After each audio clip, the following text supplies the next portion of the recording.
Hello everyone, welcome again to online session of monologue classes. I'm Dr. Dinesh Kumar and I will take today's The Hindu news analysis session. So today is 12th August 2024 and now we come to the news. So our first news is Hindenburg report on SEBI chief raises political storm. तो यहाँ पर Hindenburg की एक दूसरी report आई है और इस report में उन्होंने जो सेबी के चीफ हैं या चेयरपर्सन है मधावीपुरी बच, इनकी इंटीग्रिटी पर क्वेश्चन रेज किया है। उनका कहना यह है हिंडनबर्ग रिपोर्ट के अनुसार कि ये जो चेयरपर्सन है ये अडानी ग्रुप के साथ कुछ फाइनेंशियल इरेगुलरिटीज में इन्वॉल्व हैं और इनके जो अडानी ग्रुप है, अडानी ग्रुप के जो फॉरेन इन्वेस्टमेंट हैं यानी कि दूसरे देश में कंपनीज हैं, उनमें इनका भी कोई स्टेक है। तो ऐसा रिपोर्ट में आया और इस रिपोर्ट पर जो राहुल गांधी हैं उन्होंने ये कहा है कि भाई इसकी जांच होनी चाहिए, मतलब this matter also need to be investigated, इसके प्रॉपर जांच दोबारा से होनी चाहिए।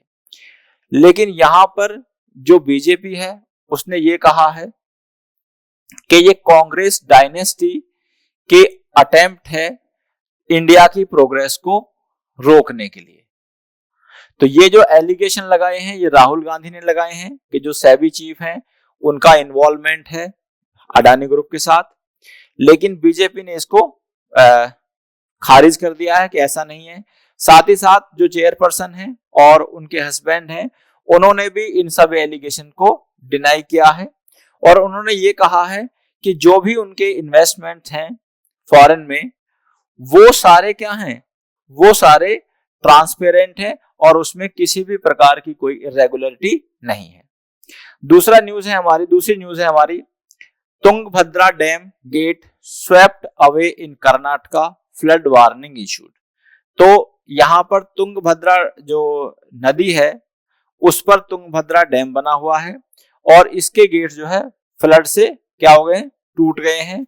अब यहाँ पर सरकार ने ये वार्निंग इशू करी है कि लोग उससे दूर रहें क्योंकि यहाँ पर पानी का जो लेवल है वो बहुत ज्यादा बढ़ सकता है। अब पॉइंट ये है कि हम इसको क्यों डिस्कस कर रहे हैं आपके साथ इस न्यूज को, तो उसका पीछे एक रीजन है कि यहाँ से एक इंपॉर्टेंट क्वेश्चन बनता है आप लोगों के लिए और वो आता है कि ये तुंगभद्रा डैम जो है ये किस नदी पर है। तो आंसर इसका हुआ है तुंगभद्रा नदी पर है, लेकिन तुंगभद्रा नदी जो है ये किसकी क्या है, किसका पार्ट है, यानी कि ये किस दूसरी नदी से एसोसिएटेड है या ट्रिब्यूटरी बोलते हैं उसको, किस नदी की ये ट्रिब्यूटरी है। तो ये कृष्णा नदी की ट्रिब्यूटरी है, तो it is the tributary of Krishna नदी। अब ट्रिब्यूटरी का मतलब क्या होता है, ट्रिब्यूटरी का मतलब ये है कि ये कृष्णा नदी से निकली एक नदी है। तो suppose this is the Krishna नदी और इसका एक पार्ट ये है तुंगभद्रा नदी और इस पर क्या है, तुंगभद्रा डैम। तो this is important from this point of view, यहां से आपको एक क्वेश्चन बन सकता है।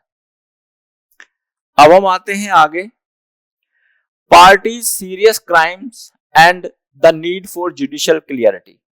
ये बहुत ही इंपॉर्टेंट क्वेश्चन रेज हुआ है लॉ का और इस पर जुडिशरी की क्लियरिटी की बहुत ज्यादा जरूरत है। अब जरूरत क्यों है उसका हम समझते हैं क्या है। देखिएगा, अभी जो हमारे दिल्ली के चीफ मिनिस्टर हैं मिस्टर अरविंद केजरीवाल जी, वो जेल में हैं और वो जेल में हैं लिकर पॉलिसी में इरेगुलरिटीज की पॉइंट ऑफ व्यू से। लेकिन यहां पर जो एनफोर्समेंट डायरेक्टरेट है, एनफोर्समेंट डायरेक्टरेट ने जो आम आदमी पार्टी है उसको भी क्या बनाया है, उसको एक एक्यूज्ड बनाया है। अब यहां पर एक लीगल क्वेश्चन रेज हो गया। पहला लीगल क्वेश्चन ये है कि क्या एक पॉलिटिकल पार्टी क्या बन सकती है, एक्यूज्ड बन सकती है, क्योंकि ये इस तरह का पहला केस है हमारे देश में जहां एक पॉलिटिकल पार्टी को एक्यूज्ड बनाया गया है। अब अगर हम इसके लीगल प्रोविजंस देखें तो उसमें हम क्या पाते हैं, legally this raises issues as section 70 of PMLA Prevention of Money Laundering Act which deals with the offenses by companies। तो सेक्शन 70 जो है PMLA का ये ऑफेंसेस बाय कंपनीज को डील करता है and does not clearly include political parties within its definition। यानी कि सेक्शन 70 जो है किसका, पीएमएलए एक्ट का, वो कहता है कि अगर किसी कंपनी ने या कंपनीज ने ऑफेंस किया है तो वो इसमें फाल करेंगी, लेकिन वहां पर पॉलिटिकल पार्टी जो वर्ड है वो एक्सप्रेसली मेंशन नहीं है। अब यहां पर लीगल इशू ये है कि क्या जो कंपनी वर्ड है उसमें पॉलिटिकल पार्टी शामिल है या नहीं है। क्यों? क्योंकि nature of company, definition of company, objective of company, companies और company are different from the nature, registration procedure, legal formalities and objective of a political party.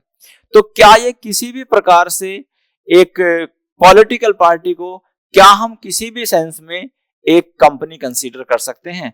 This is a very big legal issue before honourable court. Now this section covers any body, corporate and association of individuals, but the term political party may not fit neatly within these categories। तो यानी कि company में, body corporate में और association of individuals में जो word company है वो पूरी तरह से फिट नहीं होता, और इसके लिए हमको क्या चाहिए, ऑनरेबल सुप्रीम कोर्ट की interpretation that whether a political party can be held accused under the PMLA. Now अब दूसरा पॉइंट ये है कि जो मिस्टर मनीष सिसोदिया जिनको अभी रिसेंटली बेल मिली है, उसमें पॉइंट ये है कि देखिएगा, ये जो डिसीजन था, जो लिकर पॉलिसी का डिसीजन था, जिसमें मिस्टर सिसोदिया को अभी रिसेंटली बेल मिली है और मिस्टर केजरीवाल अभी जेल में है। अब ये लिकर पॉलिसी वर्ड क्या है यहां पर, पॉलिसी, पॉलिसी बनाता कौन है? Policy is framed by the cabinet. Cabinet कौन होती है?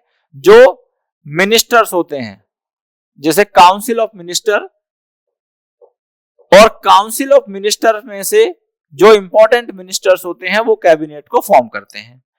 अब ये क्या है, कैबिनेट क्या है? कैबिनेट एक एग्जीक्यूटिव है और इसका काम है पॉलिसी बनाना। अब जब कोई भी पॉलिसी कैबिनेट के द्वारा बनाई जाती है तो वो क्या मानी जाती है? वो ठीक मानी जाती है। प्रिजम्पशन क्या है कि वो ठीक है। लेकिन अगर कोई डिसीजन, हमारे देश में एक कंसेप्ट है आर्टिकल 75 क्लॉज 3 में, अगर आप देखेंगे, कलेक्टिव रेस्पॉन्सिबिलिटी। क्या कंसेप्ट है? Collective responsibility. यानी कि अगर कोई डिसीजन कैबिनेट ने लिया है तो उसके लिए पूरी कैबिनेट लायबल होती है, पूरी काउंसिल ऑफ मिनिस्टर लायबल होती है, और ना कि कोई एक इंडिविजुअल मिनिस्टर।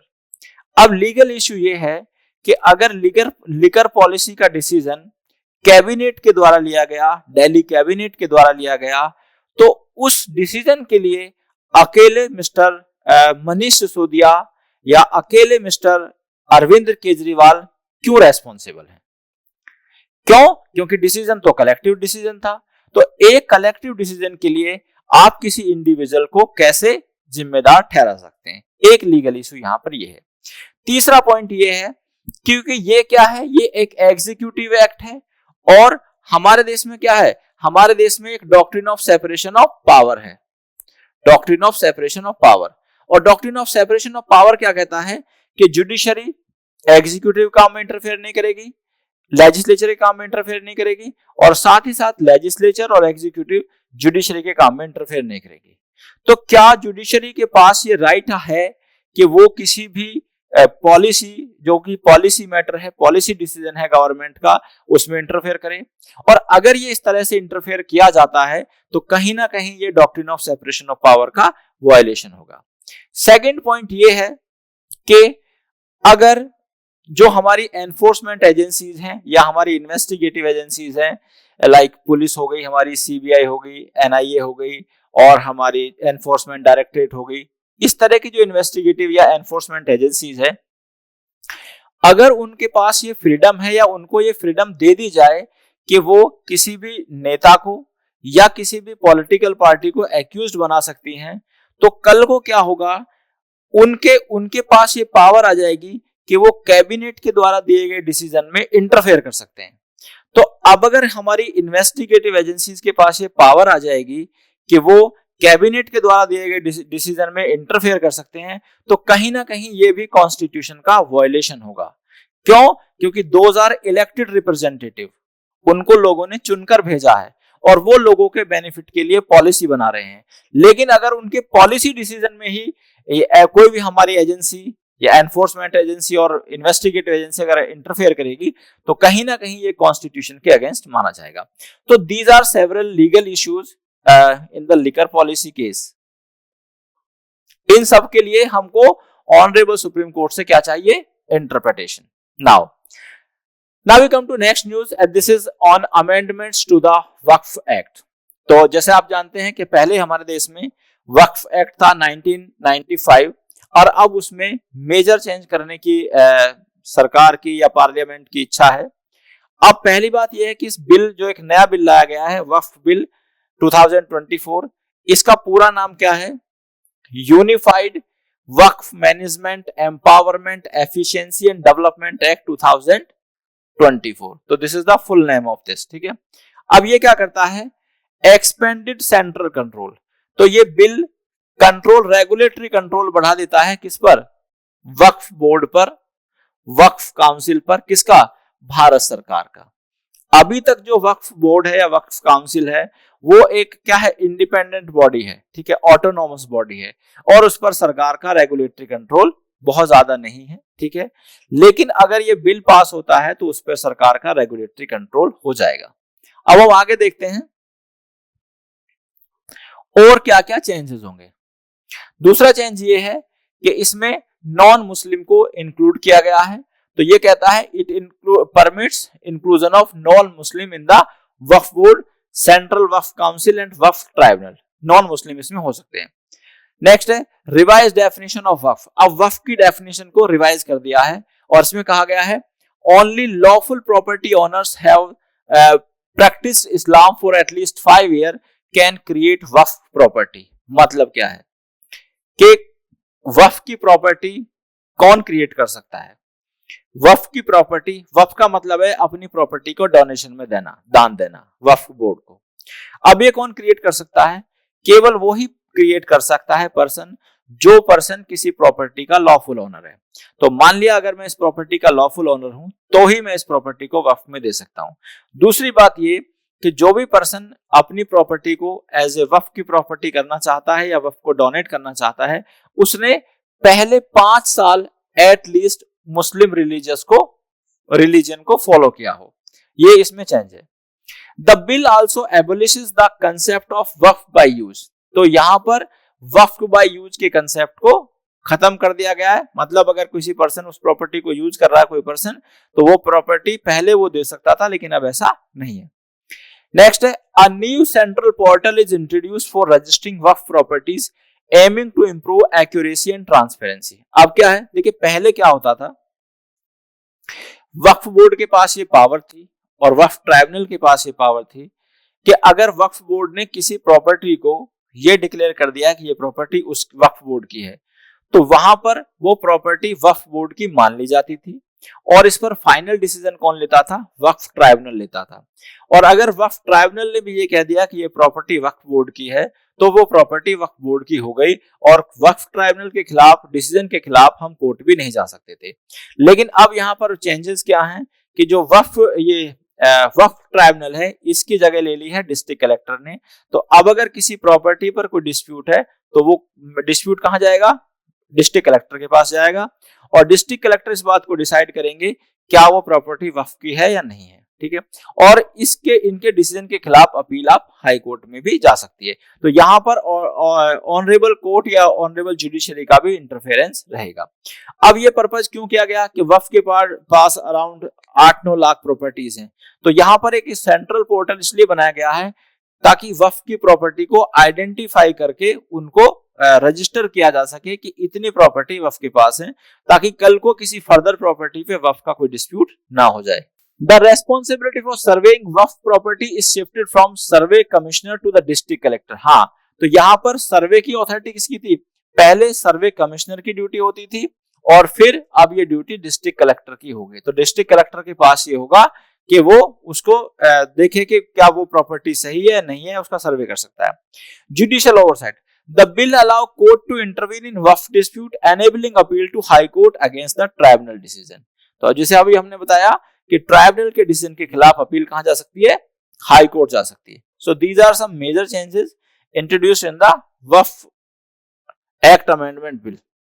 एक सेक्शन और है, exclusion of section 40.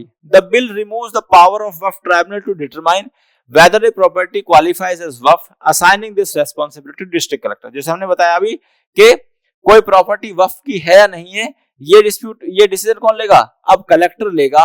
and now this decision will not be taken by the Waqf tribunal. Now we come to next, और ये है हमारी next news. What is Google's monopoly antitrust case and how does it affect consumer? तो देखिए क्या हुआ है, Google के खिलाफ केस किया किसने? यूएस डिपार्टमेंट ऑफ जस्टिस ने, डीओजी ने। क्या केस किया कि जो ये गूगल कंपनी है इसकी मोनोपोली है किस पर? वेब सर्च पर और एडवर्टाइजमेंट सेक्टर्स पर। और जब इसकी मोनोपोली है तो इस मोनोपोली की वजह से क्या करती है, ये बहुत ज्यादा पैसे कंज्यूमर से लेती है। और क्योंकि कंज्यूमर के पास कोई ऑप्शन नहीं है तो वो इसको उसकी इस फैसिलिटीज के लिए, उसकी इस सर्विसेज के लिए बहुत ज्यादा पैसे देने के लिए बाउंड होते हैं। तो इस मोनोपोली को चैलेंज किया गया यूएस डिपार्टमेंट ऑफ जस्टिस के द्वारा। अब यहाँ पर यूएस के जो डिस्ट्रिक्ट जज हैं मिस्टर अमित मेहता, उन्होंने कहा कि इसकी मोनोपोली है किस पर? सर्च इंजन पर। और उन्होंने कहा कि ये जो मोनोपोली है this violate section 2 of Sherman act, ये शर्मन एक्ट के सेक्शन 2 को वायलेट करता है। This Sherman act is the law of USA. The court found that Google's monopoly was largely achieved through the exclusive distribution agreement. तो ये Google ने ये monopoly कब अचीव की? जब उसका एक्सक्लूसिव डिस्ट्रीब्यूशन एग्रीमेंट हुआ किसके साथ? जो कि हैंडसेट बनाने वाली कंपनी है या मोबाइल बनाने वाली कंपनी है उनके साथ, कि उनकी डिवाइस पर जो सर्च इंजन होगा it would be only of the Google. तो वहां से ये मोनोपोली इसको मिली और इसके लिए गूगल ने 26 बिलियन रुपीस 26 बिलियन डॉलर्स खर्च करे 2021 में। अब यहां पर कोर्ट ने यह माना कि गूगल की सर्च इंजन पर तो मोनोपोली है लेकिन गूगल की एडवर्टाइजमेंट से संबंधित कोई मोनोपोली नहीं है। ये कोर्ट का डिसीजन है। अब गूगल क्या सोच रहा है? गूगल इस डिसीजन के खिलाफ अपील में जाने का प्लान कर रहा है। So what would be in the appeal? We'll tell you later on. अभी this is the decision of honorable district judge. Adani case, Supreme Court has had said it can transfer probe if bias found. देखिए क्या है कि पहले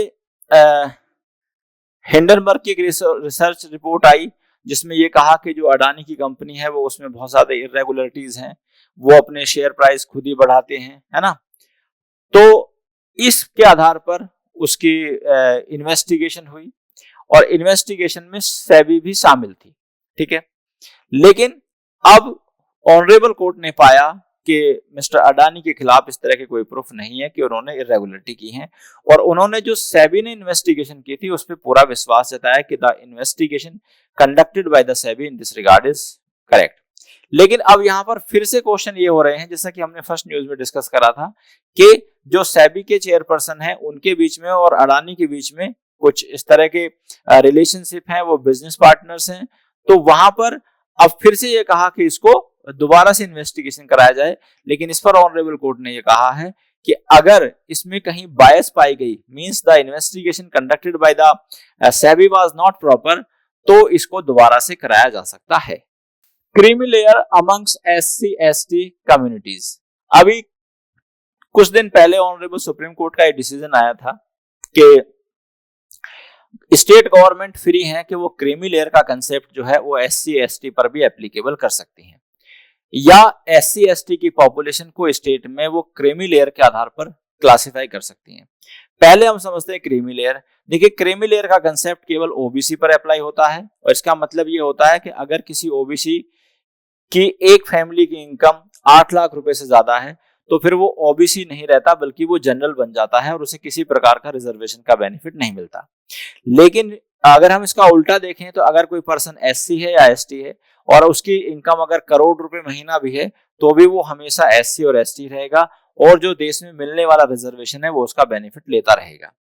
तो यहाँ पर honourable supreme court ने अभी कुछ दिन पहले एक डिसीजन दिया, उसमें ऑनरेबल सुप्रीम कोर्ट ने कहा कि देखिएगा, स्टेट गवर्नमेंट अगर चाहे तो एससी और एसटी को फर्दर सब क्लासिफाई कर सकती है और ऐसा जरूरी है फॉर द सब्सटेंशियल इक्वेलिटी।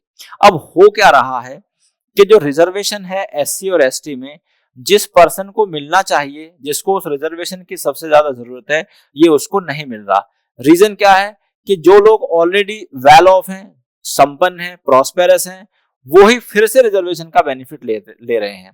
तो ऑनरेबल कोर्ट ने ये सजेस्ट किया कि भाई अगर स्टेट गवर्नमेंट चाहे तो इसको ऐसा कर सकती हैं। लेकिन उस पर अभी जो हमारे लॉ मिनिस्टर हैं उनका बयान आया है, उन्होंने कहा है कि क्रीमी लेयर का कंसेप्ट जो है एससी एसटी पर अप्लाई नहीं किया जाएगा, ठीक है। और सुप्रीम कोर्ट के डिसीजन के खिलाफ ऐसा कोई जाने का सरकार का मन नहीं है। और उन्होंने ये कहा कि क्योंकि कॉन्स्टिट्यूशन में, किसमें, कॉन्स्टिट्यूशन में एससी और एसटी को क्लासिफाई करने का कोई प्रोविजन नहीं है। साथ ही साथ इसमें ऐसा भी कुछ नहीं है कि क्रीमी लेयर का कंसेप्ट इन पर एप्लीकेबल होगा। तो ऐसी बात कॉन्स्टिट्यूशन में नहीं हुई तो सरकार भी इस डायरेक्शन में कुछ नहीं जा रही है। और उन्होंने कहा है कि जो बाबा भीमराव अंबेडकर जी ने कॉन्स्टिट्यूशन बनाया है उसके हिसाब से ही हम इसको रखेंगे और इसमें हम कोई चेंज नहीं करेंगे। Khap in Haryana seek justice for Vinesh Phogat deemed demand Bharat Ratna. तो यहाँ पर हरियाणा की कुछ खाप पंचायत हैं, उन्होंने ये सपोर्ट किया है विनेश फोगाट को। जैसा कि आप जानते हैं विनेश फोगाट जो है वो ओलंपिक में डिस्क्वालीफाई हो गई थी और रीजन ये था कि उनका 100 ग्राम जो वेट है वो ज्यादा था।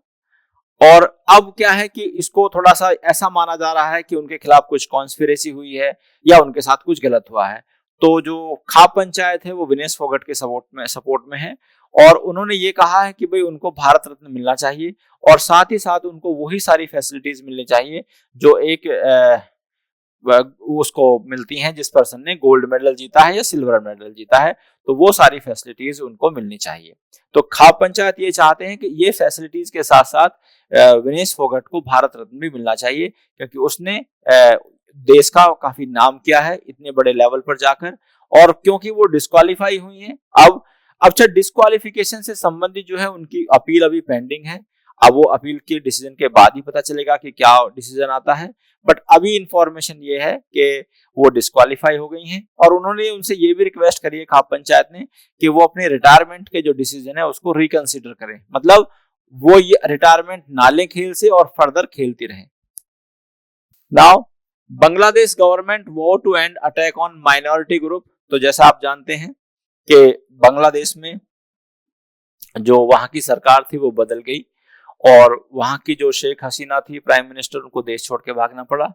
लेकिन वहां पर एक बात जो गलत हो रही है वहां पर यह है कि देखिए उनके कुछ भी इंटरनल डिस्प्यूट हो सकते हैं, लेकिन वहां पर जो माइनॉरिटी के लोग हैं और पर्टिकुलरली हिंदू, उनको काफी ज्यादा परेशान किया जा रहा है, उनकी डेथ कॉज की जा रही है, ठीक है। और साथ साथ कुछ क्रिश्चियन लोगों को या उनके चर्चों को, इस्कॉन टेम्पल को भी डैमेज की गई है, मंदिरों को तोड़ दिया गया है। तो यहाँ पर अभी क्या है कि जो वहां की सरकार है वो इस पर कंट्रोल नहीं कर पा रही है, ठीक है। और उसका रीजन ये बताया जा रहा है कि जो हिंदू लोग हैं वो थोड़ा प्रो शेख हसीना थे और वो एंटी खालिदा जिया थे। तो अब वहां पर फिर से खालिदा जिया की सरकार है और वहां के जो मिस्टर यूनुस, मोहम्मद यूनुस हैं, वो नोबेल ल्यूरेट हैं, वो उनके चीफ एडवाइजर बने हैं।